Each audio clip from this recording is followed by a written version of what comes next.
Good morning students. आप सभी को एक बार फिर से आपके एजुकेशन चैनल आज़ाद सर यूट्यूब पर आप सभी का स्वागत है।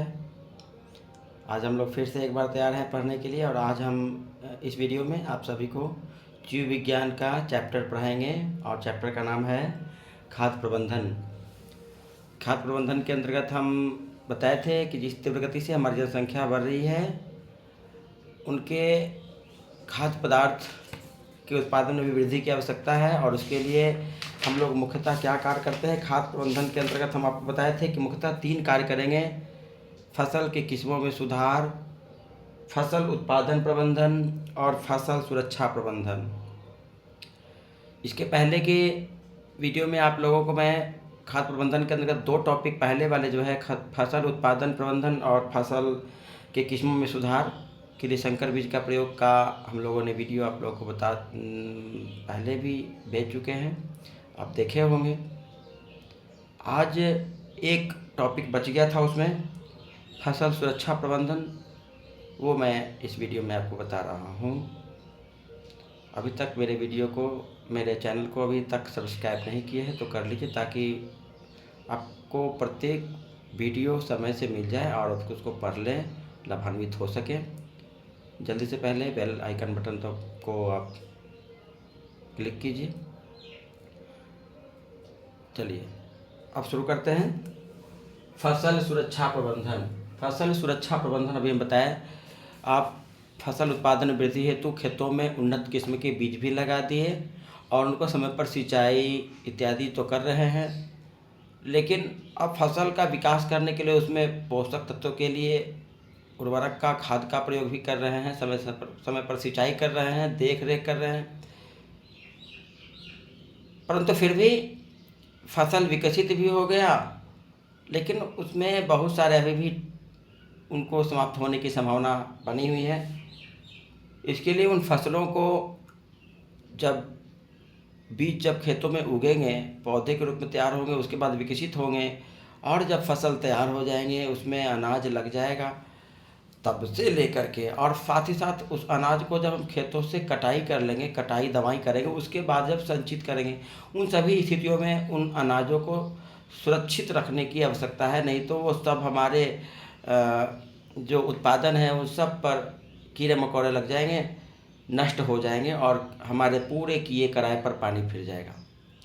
अतः ज़रूरत है कि उन फसलों को सुरक्षित रखें और फसल से जो प्राप्त उत्पाद है अनाज उसको सुरक्षित रखें, है ना।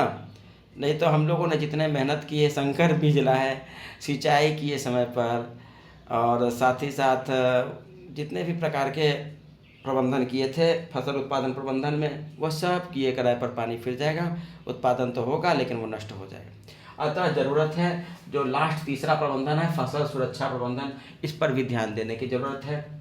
देख रहे हैं फसल सुरक्षा प्रबंधन को हम लोग ने जो क्रॉप प्रोटेक्शन मैनेजमेंट के अंतर्गत मुख्यतः 2 प्रकार की विधियों को कार्य करते हैं, क्योंकि जो फसल है वो 2 प्रकार से नष्ट हो सकते हैं। हम खेतों में जो फसल लगाएं, एक तो कि खेत में जो मुख्य फसल है उसके अतिरिक्त और भी जो अदर बेकार के जो चीज़ें हैं वो यदि हो जाएगा तो फसल क्या हो जाएगा, नष्ट हो जाएंगे। तो इससे बचने के लिए हम क्या करेंगे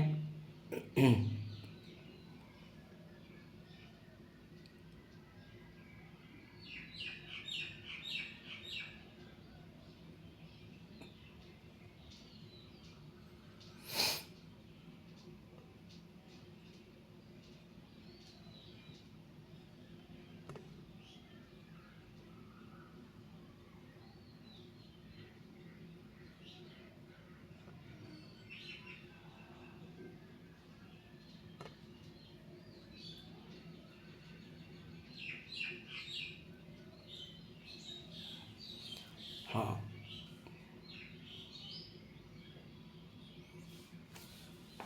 1 मिनट, थोड़ा लाइट की समस्या हो गया है।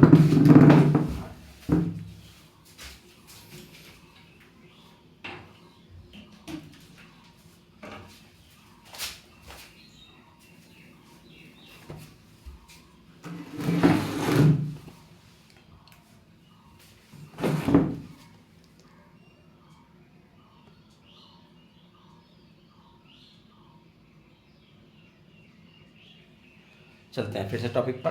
तो फसल सुरक्षा के अंतर्गत जो हम लोगों ने फसल जो उत्पादन किए उनको हम अब सुरक्षित रखेंगे कैसे, उनको हम जानेंगे।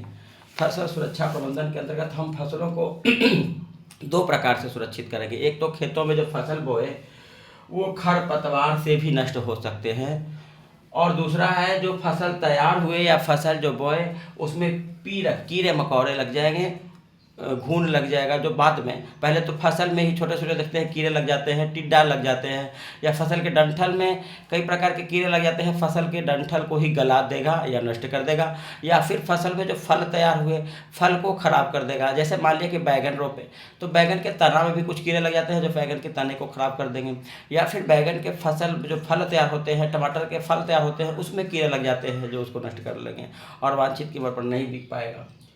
तो हमें ज़रूरत है उन पीड़कों को, कीटों को, या फिर जो उसके अंदर जो तना पर टिड्डे वगैरह लग जा रहे हैं उनको नष्ट करने की ज़रूरत है, नहीं तो हमारे सारे किए कराए पर पानी फिर जाएगा और पूंजी बर्बाद हो जाएगा। तो देखते हैं इस प्रकार से दो प्रकार से हम लोग प्रोडक्शन देंगे। पहला है खरपतवार नियंत्रण। पहले हम जानेंगे खरपतवार क्या है। खरपतवार पहले बता दूं कि आप मान लिया कि किसी खेत में आप जो भी फसल बोते हैं, फसल क्या है, किसी निश्चित भूभाग में या क्षेत्र में किसी खास प्रकार के पौधे को बड़े पैमाने पर आर्थिक लाभ की दृष्टि से लगाना वो फसल कहलाता है। अब मान लिया कि खेतों में जब फसल लगाए, अब उस फसल के अतिरिक्त जो अवांछित जो भी बेकार के चाहे तो पौधे उग गए हैं या फिर उसमें ईंट है, पॉलीथीन है, या जो भी चीज़ उसको जो फसल को जो मेन पौधे उसको दाब दे रहा है, नष्ट कर दे रहा है, उसको ऑक्सीजन और उचित वायु जल मिलने नहीं दे रहा है, पोषक तत्वों को मिलने में बाधक है, उन सभी को हम खरपतवार कहेंगे। समझ गए ना। खरपतवार क्या है। मान लिया कि खेत में जो मुख्य फसल वो हैं, मुख्य फसल के अतिरिक्त अन्य अवांछित पौधे हैं, जैसे घास, या फिर खेत में पॉलीथीन है, कागज है, ईंट है, पत्थर है, जो खेत में जो मुख्य फसल है उसको जो पोषक तत्व मिलनी चाहिए, जो सिंचाई के बाद जो पानी मिला हुआ है उनको उन तक पहुंचने में बाधक हो रहा है, उन सभी अवांछित पदार्थों को खरपतवार कहेंगे। तो हमें उन अवांछित पदार्थों को खेतों से दूर करना होगा ताकि जो मुख्य फसल है उसको पोषक तत्व मिलती रहे और वो उचित विकास कर सके। साथ ही साथ दूसरा है पीड़क या कीट। खेतों में जो कीड़े मकोड़े लग जाते हैं फसलों में, या फिर जो पिल्लू जिसको कहते हैं, या तना में वो लग जाएगा, हरे हरे तरह का देखते हैं वो कीड़े लग जाते हैं, या फसल तैयार हो जाएगा तो उसके फल में लग जाएगा। मक्का में देखते होंगे मक्का के तना में भी लग जाता है, जिसके कारण वो तना से निकलते रहता है गंदगी, समझो कि वहाँ पर कीड़ा लग गया है। बैगन में बहुत सब लगभग अधिकांश फसलों में कीड़े लगते ही हैं, या फिर टिड्डा जो पत्तियों को चढ़ जाएगा। तो उनसे हमें नियंत्रण करना जरूरी है, नहीं तो फसल नष्ट हो जाएंगे और आपके जो बीज खरीदे थे, जो सिंचाई के थे, सब के सब खराब हो जाएंगे। अतः हमें ज़रूरत है फसल सुरक्षा करने की। अब हम पहले बताते हैं कि खरपतवार में कौन कौन सी चीज़ें हो सकते हैं।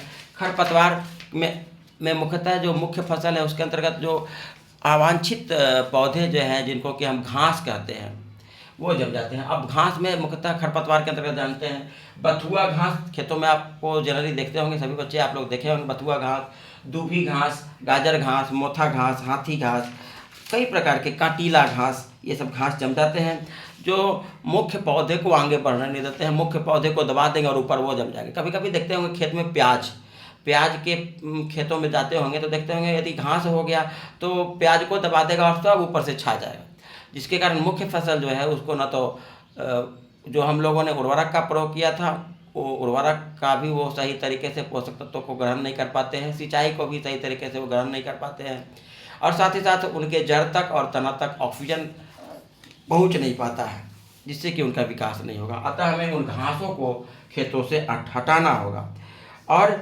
इन क्रिया को हम कहते हैं निराई या निकौनी। खेतों में से खरपतवार को हटाने की क्रिया को हम क्या कहते हैं, निराई या निकौनी, जो हम लोग साधारण विधि से करते हैं। अब खेतों में जो खरपतवार को नाश करने की मुख्यतः विधियां क्या क्या हैं वो ध्यान दीजिएगा। खरपतवार नाश करने के लिए विधियां विधियां कौन कौन सी विधियां सामान्यतः हम लोग प्रयोग कर सकते हैं। पहला है यांत्रिक विधि।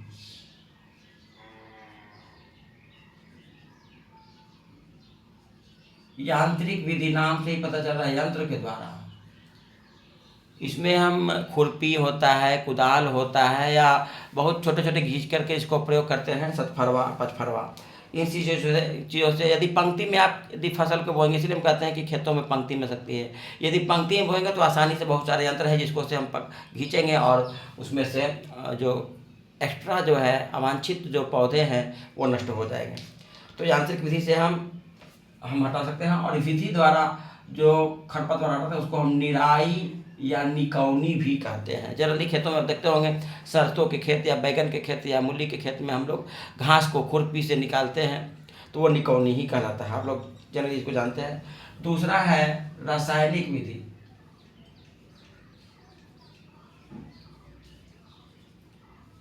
रासायनिक विधि द्वारा भी खेतों में खरपतवार का नियंत्रण हम कर सकते हैं।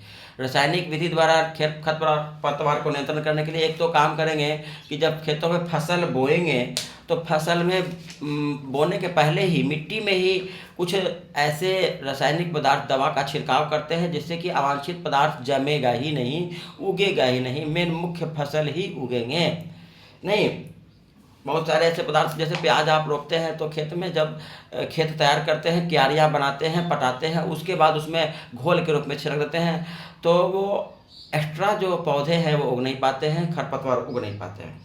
रासायनिक विधि द्वारा हम मुख्यतः दवा का छिड़काव करते हैं जो पौधे पर है उस पर, या फिर खेतों में पहले से छिड़काव करते हैं। इसमें मुख्यतः हम बता रहे हैं कि कौन कौन से रासायनिक दवाओं का प्रयोग करेंगे जो खरपतवार को नाश करेगा। खरपतवार मतलब एक्स्ट्रा पौधे। इनमें है 2,4 डाइक्लोरोफेनॉक्सी एसिटिक एसिड। फिर से याद कीजिएगा, 2,4 डाइक्लोरोफेनॉक्सी एसिटिक एसिड। इसी तरह 2-मेथिल 4 क्लोरोफेनॉक्सी एसिटिक एसिड, एट्राजीन, ब्यूटाक्लोर इत्यादि। इसमें जल्दी आप लोग खेतों पर गोल जो है, इसमें गोल एक प्रकार का बहुत ही रासायनिक दवा जनरली आजकल यूज में आता है कि पौधे में आप यदि खरपतवार है ना तो उसमें आप छीटिएगा तो पौधे सुरक्षित रह जाएंगे, लेकिन एक्स्ट्रा जो खरपतवार है वो नष्ट हो जाएगा, गोल कर देगा, साफ। इसी तरह 2-मेथिल 4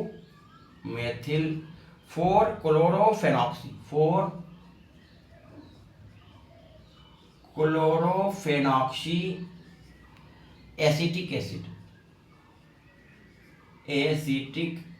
एसिड, ये दवा है जो खरपतवार को नाश करेगा। इसी तरह एट्राजीन ये भी एक प्रकार का खरपतवार नाशी है। इसी प्रकार ब्यूटाक्लोर ये रासायनिक दवाएं हैं जो खेतों में घास को गलाता है या खरपतवार का नियंत्रण करता है। इसी तरह एक और विधि अब जनरली प्रयोग किया जाता है रासायनिक, ये है वैज्ञानिक विधि, जैविकीय विधि।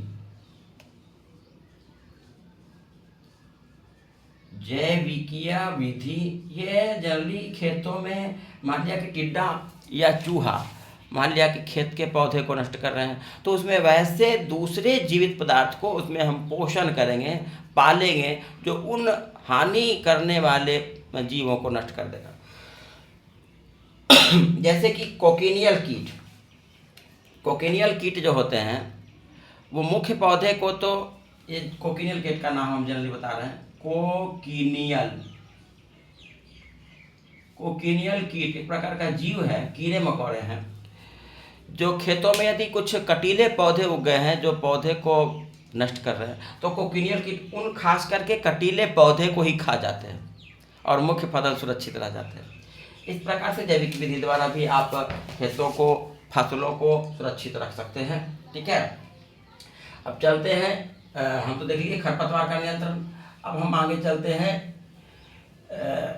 पीड़क क्या है। पीड़क या कीड़े मकोड़े, पीड़क जो है फसलों को वैसे जीव, वैसे कीड़े मकोड़े जो फसल जो है जो जम गया उसको में लग जाएगा और उसको गला देगा, या फलों को गला देगा, या फिर जो बाद में जो अनाज उत्पादन हुआ उसको वो नष्ट कर देगा, उसको कहेंगे पीड़क।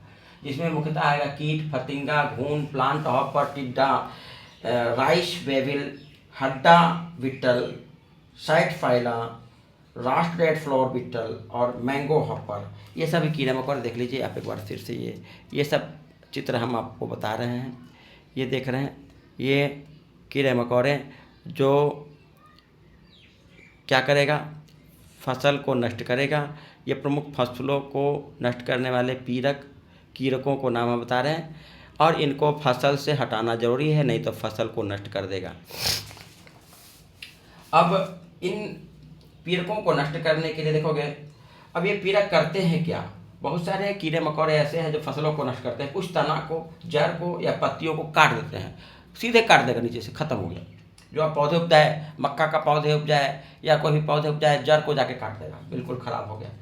तने या फलों में छेद कर देते हैं और उसको भीतर हानि पहुंचाते हैं।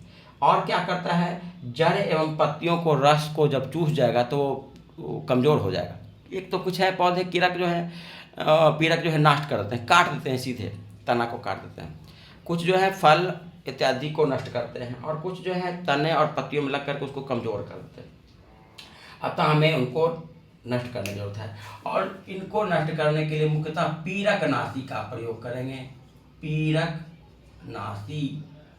पीड़कनाशी का प्रयोग करेंगे।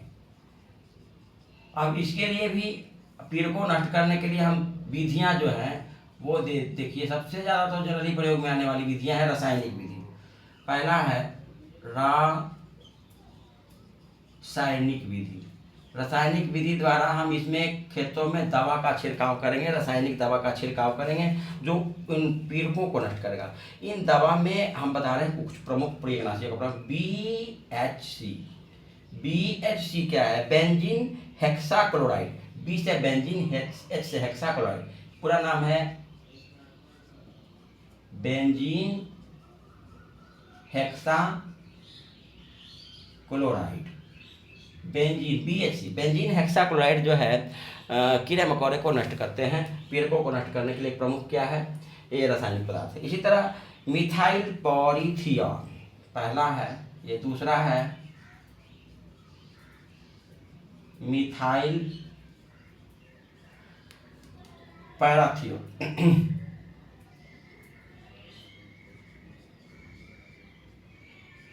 ये सब क्या है, रासायनिक दवा है जो पीड़कों को नष्ट करेगा। टेक्साफॉन,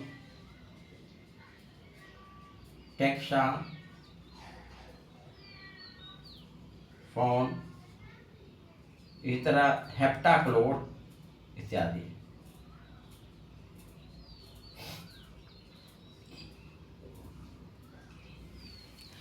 या और भी देखते हैं, खेतों में छिड़काव करते हैं, पाउडर का छिड़काव करते हैं, है ना। पाउडर से भी क्या होता है, नष्ट हो जाता है।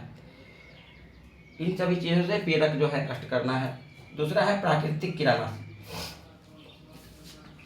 दूसरा है प्राकृतिक विधि।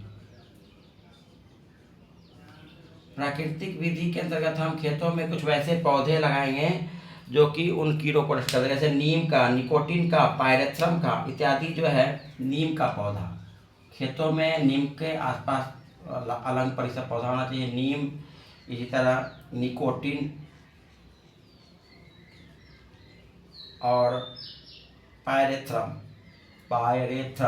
ये सब पौधे हैं जो अन्य पौधे जो है उसमें लगा देंगे तो वो पीड़कों को नष्ट आने नहीं देगा। जैविकीय विधि, तीसरा है जैविकीय विधि।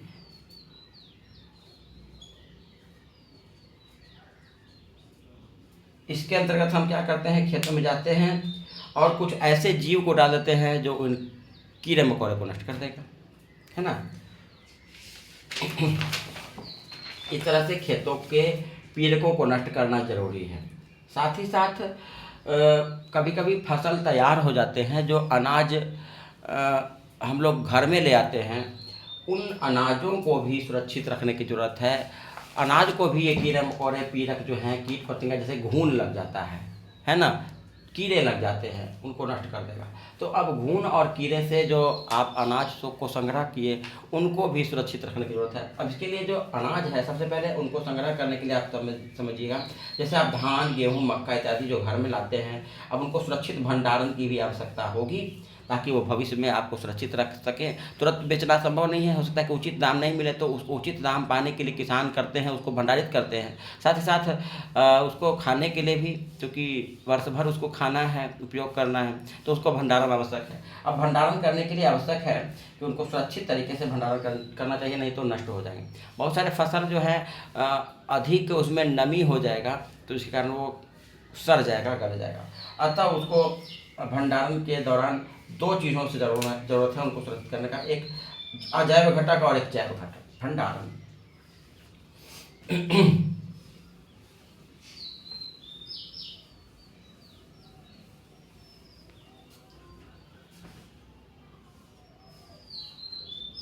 अनाज या खाद्य पदार्थ का भंडारण मतलब समझते हैं आप, घर में भी इसको भंडारित कर सकते हैं या कोल्ड स्टोर में ये भंडारित कर सकते हैं, है ना। बहुत सारे अनाज को आप घर पे भी कोठी में या भूसा में या बोरे में या बहुत ऐसे कुछ बर्तन होंगे उसमें आप भंडारित कर लेते हैं। कुछ पदार्थ जो है उचित उसको ठंडा चाहिए तो उसको कोल्ड स्टोर में भंडारित करना चाहिए, है ना। तो उसको हम भंडारण करते हैं और समय पर उसको निकाल कर उसको प्रयोग करेंगे या फिर बेच देंगे। तो अनाज का भंडारण करने के लिए इसको जो असुरक्षित पहुँचाता है, असुरक्षा पहुँचाता है, वो है जैव घटक और अजैव घटक। अनाज को भंडारण के दौरान जो हानि पहुँचाता है वो है जैव घटक और अजैव घटक। जैव घटक के अंतर्गत कीड़े मकोड़े जो हैं इसको नष्ट करता है, कीट, कुटकी, जीवाणु, बैक्टीरिया, कवक।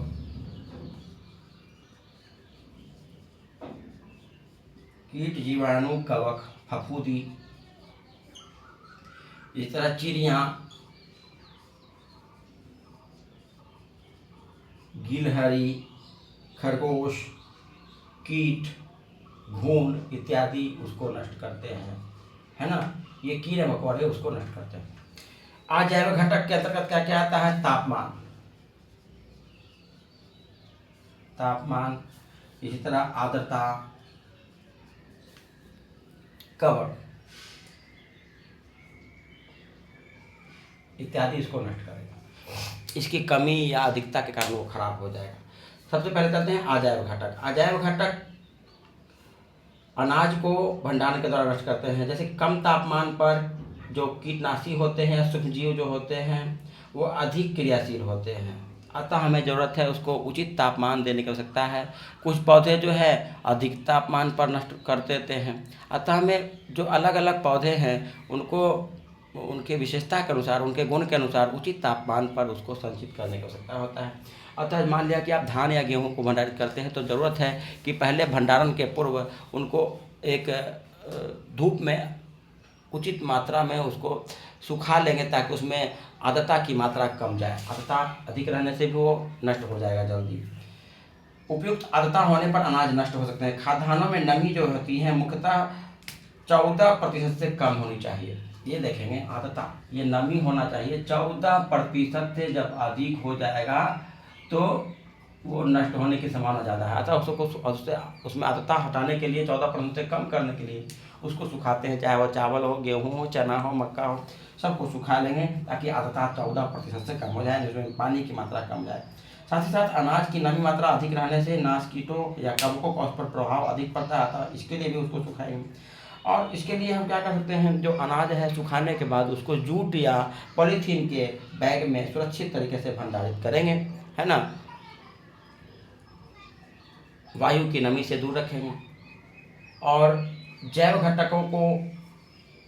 घटकों से सुरक्षित करने के लिए उसमें हम क्या करेंगे, कुछ कीटनाशी दवाओं का प्रयोग करेंगे। जैसे देखते हैं छोटी छोटी दवा जो होती है ना, उसको हम प्रयोग कर लेंगे, उसको उपस्थिति में रखेंगे, या उसको हम नीम के पत्ता वगैरह चीज़ ऐसे साथ के रखेंगे, साथ में डाल देंगे अनाज में ताकि वो उसमें कीड़े मकोड़े ना लगे, या लगे भी तो वो नष्ट हो जाए, है कि नहीं।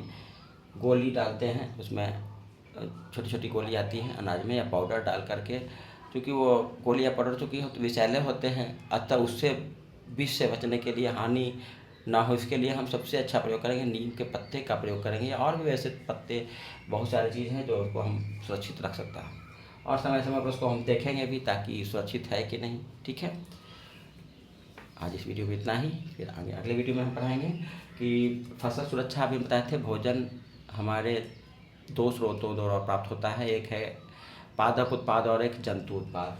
तो आप इन 3 वीडियो में, अभी पहले के 3 वीडियो में आप पादप उत्पादों से हम लोग भोजन प्राप्त करते हैं, उसमें कैसे विकास करेंगे, कैसे वृद्धि होगा, इसके बारे में हम अभी तक जाने। अगले वीडियो में, एक वीडियो में आपको और बताऊंगा ये फसल ये खाद्य प्रबंधन में एक हम जंतु उत्पाद बताएंगे। जंतु उत्पाद में विभिन्न प्रकार के योजनाएं बताएंगे जिससे कि जंतु उत्पाद में वृद्धि हो सके। ठीक है, आज इस वीडियो में इतना ही। वीडियो को देखने के लिए सभी को धन्यवाद। चलते हैं, गुड बाय।